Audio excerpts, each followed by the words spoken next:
Ladies and gentlemen, if you're blaming President Trump for what's going on, then you also believed he worked with Russia, which is a lie and a hoax, and he never worked with Russia. The Steele dossier was literally purchased by Clinton and the DNC.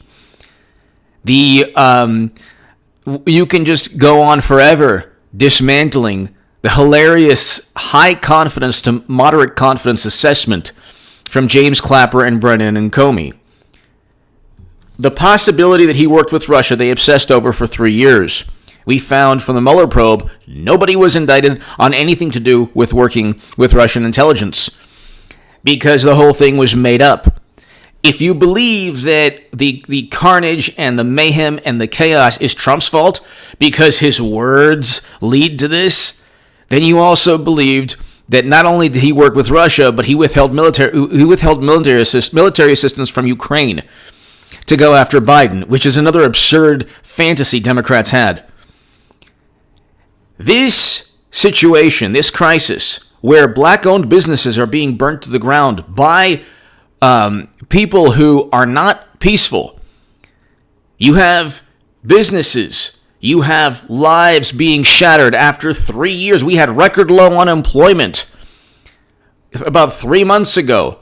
About 5 months ago, 6 months ago, we had record low unemployment and record low black and Latino unemployment. Actually, 3 months ago we did. The economy was functioning. People didn't like Trump's personality, but you know what? We had a record economy where the Pinocchio fact-checking, maniacal, rabid fact-checkers at the Washington Post said, well, it's not the best economy ever. We've had a better economy. Here's 3 Pinocchios, Trump. The point is, if you think this is all President Trump's fault, and oh my God, we've never had this before. We had this in 1968. We had this throughout U.S. history. But first of all, God bless George Floyd and his memory. He was murdered, yes, in a Democratic city with a Democratic mayor, with a Democratic governor, in a state run by 2 Democratic senators, a Democratic governor, and a Democratic mayor, Justin Trudeau wannabe. So I don't understand how... Basically, to cut a long story short, President Trump has just won re-election. Share my Huffington Post article below. Hillary Clinton 2020 is a reality. Get ready for 8 years of Trump. President Trump is a fantastic president. He's a great president. If you think that he said that the horrible, bigoted monsters were fine people, then you have twisted everything he has ever stated, and you have deliberately made false equivalencies, cut and added quotes or words to whatever Trump said. He never called racists fine people. He never intended to. There was no subtext. There was no subliminal there. Everything is fabricated from both sides, to Trump working with Russia, to going after Biden because he was so afraid of Biden. Biden actually did engage in a quid pro quo, and it wasn't because Victor Shokin didn't go after corruption. It's not even the vice president's he doesn't even have the authority to force another country's prosecutor or official to resign, and only then will he give the $1 billion in loan guarantees. But the point is, share my Huffington Post article below. Share my Times of Israel article. Hillary Clinton, not Biden, will be nominee. And my Jerusalem Post article will be below in the description, the pinned comment. This is very important. Why Democrats embrace anti-Semitism and anti-Israel bias. That's in the Jerusalem Post I wrote last year. Okay? There's also a Federalist article that I wrote that I want everyone to share. So that Jerusalem Post article, please read that. And there's also a Federalist article I wrote. Democrats won't condemn anti-Semitism because their younger base is increasingly hostile towards Israel. So that's an article I wrote, but in the Federalist, please share that also. That'll be below. But why am I bringing this up? Because they have taken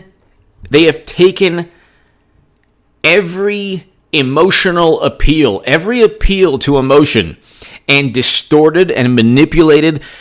There are violent protests. This is after 3 months of a self-induced, the most irrational, illogical, self-induced depression because of a bug, a virus that in many instances was only 0.1 to 0.2% mortality rate. That's according to Dr. Scott W. Atlas in The Hill, Stanford doctor. Instead of healthy people working and people at risk staying home, the entire country shut down. And that was completely not only counterproductive, just ludicrous, but we did it anyway.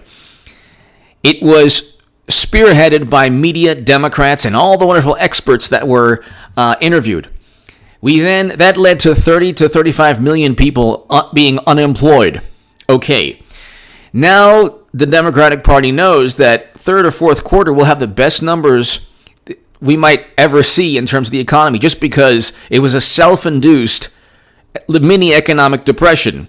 Once the economy kicks back up, you're going to have record highs in GDP, and people are going to be back to work. And so, even in President Obama's former economist stated this. Speaking of President Obama, these violent protests happen all throughout his administration. All throughout his administration, from Freddie Gray to Trayvon Martin to you can go on. You can go on. The whole list of people who lost their lives and were unarmed. To Michael Brown. You can look at all the people throughout President Obama's administration. And cities burned, and instead of blaming President Obama, they said, well, he's frustrated, and he condemns the violence. And they rallied around the president, and they never said this is President Obama's America, even when he was drinking Flint water to deceive people. And when it was still poisonous. And they never said, that President Obama actually destroyed and obliterated the country in Libya, where there's two people vying for power now, and they've been vying for power for years, and the country is basically divided into 3 parts. And they've had civil conflict and mayhem and chaos and war since the 2011 failed regime change that Hillary Clinton and Biden and President Obama orchestrated. But you see, Democrats are never taken to task for any misdeed, any colossal blunder. And you have people on social media conflating, oh my God, Trump is going after peaceful protesters. No, he's not. The average American, and this is where the Electoral College comes in, because there's so much to talk about. Minnesota and its 10 Electoral College votes are now in play for President Trump. Do you think the reason that President Trump's going to win is not only because he's a very good president, because the average American is, people who are voting for President Trump, 77% of them are extremely, very enthusiastic. This is the biggest poll number that the experts ignore. Only 40% or what was it? Only 30% are enthusiastic for Biden, or 35%. So hold on, Biden 10-point lead. The Hill has this. You look at the Hill. This is important. And by the way, I'll be having a live stream later this evening, of course, by around 10 p.m. or so, 10:30 p.m. 34% of Biden voters say they were very enthusiastic. 69%, almost 70% say they were very enthusiastic for President Trump. Okay? And he has a great 76% of his, oh Lord, 76% of Biden supporters say they're enthusiastic. 90% of Trump supporters say they're enthusiastic, with 69% saying very enthusiastic. Do you think, ladies and gentlemen, that the average independent looks at cities burning and says, oh, well, this is Trump's fault? President Trump is a businessman in terms of the economy, every poll leans towards President Trump. And you now have 3 months of a shutdown that was fostered in just to protect you. And then you have, so it was a self-induced catastrophe. And you say, well, why did President Trump go along with it? My God almighty, could you imagine the apoplectic, hysterical reaction had he said, you know what? No. I mean, they would say, oh my God, they're already blaming the 100,000 people who lost their lives on President Trump, but they never blamed the 56,000 Americans who lost their lives of the flu under President Obama, or the 116,000 who lost their lives under Eisenhower in 1957 of the flu, or the 100,000 who lost their lives in 1967. They didn't blame LBJ for all those people who lost their lives for the flu in 1967. So they're going to take everything. They're going to say any event, they're going to pin it on Trump. The media, social media, on Twitter, they're doing this. Oh my God, this country's falling apart. It's falling apart because you have Democrats who run major cities who are completely oblivious and completely inept. They don't know what's going on in their own cities. Then they ask, you have Whitmer Governor Whitmer in Michigan asking for President Trump to help her for more federal assistance with the National Guard to pay them. You have American soldiers in U.S. cities that are run by Democrats. Almost every city that's being engulfed in violence and flames has a Democratic mayor. Why is that? So you get to 12 minutes into this, voter turnout is going to be horrendous for Democrats. They think that this is, look, the Democratic Party looks at this and gleefully states, just like they did with the virus, oh my God, look how many people lost their lives. And then they say, oh my God, look at the mayhem and chaos. Nobody's blaming Trump. Only Democrats who can't stand Trump and will blame him for everything view this to be Trump's fault. George Floyd lost his life in a city run by a Democratic mayor, in a state with a Democratic governor, and 2 Democratic senators, Amy Klobuchar being one of them, who actually did not prosecute the officer who murdered George Floyd. So what happened was horrendous, but Eric Garner, same thing, lost his life. It was murdered too. It was videotaped in New York. De Blasio. Then you have Cuomo, and then Schumer and Gillibrand. These are Democratic machines, and the media covers for them. Just like the media covered when Biden said if you have to think about who you're voting for, me or Trump, then you ain't black. And he actually said that. And there was no subtext or meaning. Trump never said these horrible monsters are fine people. And he never meant and intended to. But see, the way Democrats work and media works is that they falsely claim without evidence, but they never fact check themselves. Every day Trump claims without evidence, but they never use the same standard to go and say, hey, those tweets, those endless statements that Trump worked with Russia, they were all lies. They were all fabricated, and there was no evidence aside from the evidence that literally Clinton purchased. She's going to be nominee, ladies and gentlemen. Biden is not. Biden is a placeholder. The average Democrat now will accept anything. The esprit de corps, their wills have the willpower, their spirits have been completely crushed. And now, in a couple of months, by August, they will be begging for Hillary Clinton. And whether it's Biden, sliding into second, he tears his ACL, God forbid, or whatever, it'll be Hillary Clinton no matter what. She could be the vice president. I did a segment on that. She could be his vice presidential pick. Who knows? Who knows how it's going to happen? But Madam Secretary will be nominee. The issue, ladies and gentlemen, is the following. President Trump could get Minnesota. The voter turnout, so about 15 minutes in, I'll finally kind of just narrow it down. There's so much to talk about regarding this. 15 minutes in, Hey, they need tremendous voter turnout in cities. 6 months from now, people in cities that vote Democrat in urban areas, God willing, everyone gets their lives back together. The whole country, gets to work again. But when people get back to work and get back to their lives, they're going to remember that there was a self-induced depression that was egged on and urged by all the wonderful experts and Democratic-leaning pundits and Democratic Party and media.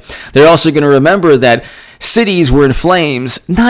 This is not altruism.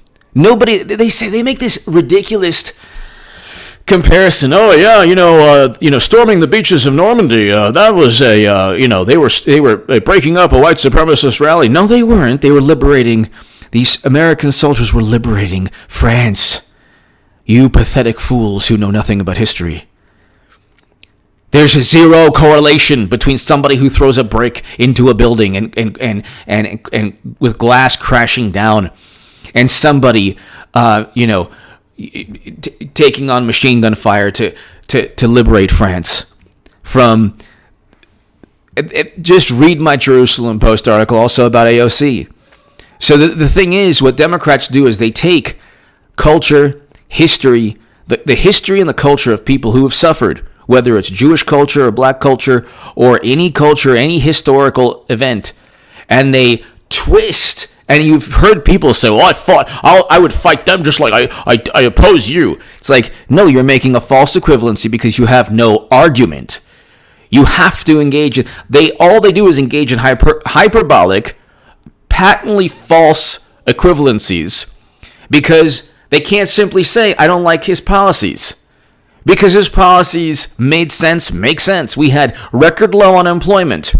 Then we had every Democrat on the planet saying, oh my God, don't go to work, wear the mask, don't go to work, you have to save yourself. Now you have every Democrat on the planet saying, oh my God, he's bringing in the army. Yeah, because the governors and the mayors of Democratic states and cities are begging the president for help because they have completely lost control of their cities. So if you want to say, oh yeah, he thinks he's a law and order president. Yeah, he is.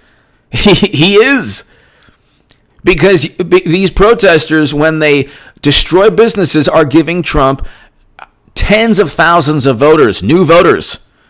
Every business destroyed, every city in flames is giving President Trump a more broad voting base. Because people have had enough of this, and they know who is really at fault. They know who's cheering on. Okay, the people who wanted to keep America closed for the benefit of people's lives are Democrats. The people who are deliberately ignoring the violence while at the same time saying Trump's going after peaceful protesters. And then they're saying gassing. My God. It's like, okay, no, you're trying to, again, take, I can't even talk about it on YouTube, but they're trying to take the most barbaric and inhumane moments in world history, and especially Jewish history, and I can't even get into it on YouTube, but read my Jerusalem Post articles, and they evoking the motion. No, tear gas is used when there's complete chaos and mayhem, when there's violence on the streets. And if you don't want overwhelming force in that situation, then you probably shouldn't throw bricks into windows or beat people up on the streets. Because that is not only does that not honor the memory of George Floyd or anyone else, but you're actually helping President Trump. See, I'm a Trump supporter. I want Americans home from never-ending counterinsurgency conflicts. That's why when there's like a buzz going around with George W. Bush voting for Biden, that's an even bigger base of support for Trump. The reason President Trump won is because Bush is the worst president we've ever had, and President Obama was not a great president. Not the worst we've ever had, but ask the people of Libya or the people of Flint if President Obama's a great, or people who experienced brutality at Standing Rock. So Democrats live in their own world. They are storming the beaches of Normandy, and President Trump is an authoritarian like Kim Jong-un, and even though he actually was the first president to step foot in North Korea and begin détente between North and South Korea, where President Moon Jae-in stated that Trump deserved the Nobel Peace Prize. But you can't engage in any rational dialogue with Democrats anymore. Maybe you couldn't for the past couple of years or 5 years, because they only know pure contempt for Trump. They run on emotion. But see, when they lose the Electoral College, because now Minnesota's in play, they needed to win Iowa. Okay, you have places like Pennsylvania and Ohio and Michigan. Well, the National Guard's now in Michigan, and you need the major cities. You need major cities and urban areas to vote overwhelmingly Democrat, and you need high voter turnout. But you can't have high voter. That's why they want mail-in ballots. In addition to cheating, and there's endless evidence there. But in addition to they want to count these wonderful ballots that don't exist. And then there's no evidence that it's widespread. Yeah, but nobody trusts Democrats. They can't even get Iowa right. They had to wait 3 days for Iowa. What makes anyone think they should be trusted for the presidential election with mail-in ballots only? They can't even count in Iowa. They had an app linked to Clinton officials. So it's like, and then they cheated Bernie Sanders in 2016 and spent 3 years blaming Russia for letting everybody know that they cheated Bernie. But you have a situation, ladies and gentlemen, where you tell me what North Carolina and Arizona is in play for Democrats now. Every major urban center run by Democrats is completely engulfed in mayhem and chaos. How many voters do you think are keeping quiet about their support for Trump and saying, look, you know what? I don't like the guy, but I certainly don't want this. I certainly want some kind of normality. And the thing is, it's like the young, hyped up, you talk about testosterone fueled, you talk about like the left is all over the place. So like toxic male culture, and then they like praise the violence. It's pretty unbelievable. They're all over the place all the time. But every storefront that's broken down, every business burned down, every act of mayhem that's caught on camera is is hundreds and hundreds to thousands to tens of thousands of votes for President Trump. The voter turnout in major urban areas isn't going to be as high as Democrats think, because at the end of the day, the cities, the Democratic, these cities run by Democrats are asking Trump for help. On the down low, they're not overtly saying, "Please, President Trump, help us," because they have to keep up appearances. But it's like they're allowing the National Guard in their states. They're asking for more federal funding. And then you have the military coming in. So, yeah, you can disagree or agree, but he's not a despot for protecting citizens. Okay, give me your thoughts below. Subscribe to H.A. Goodman's other channel right this second. I am redoing Bizarro World Goodman. It's now another H.A.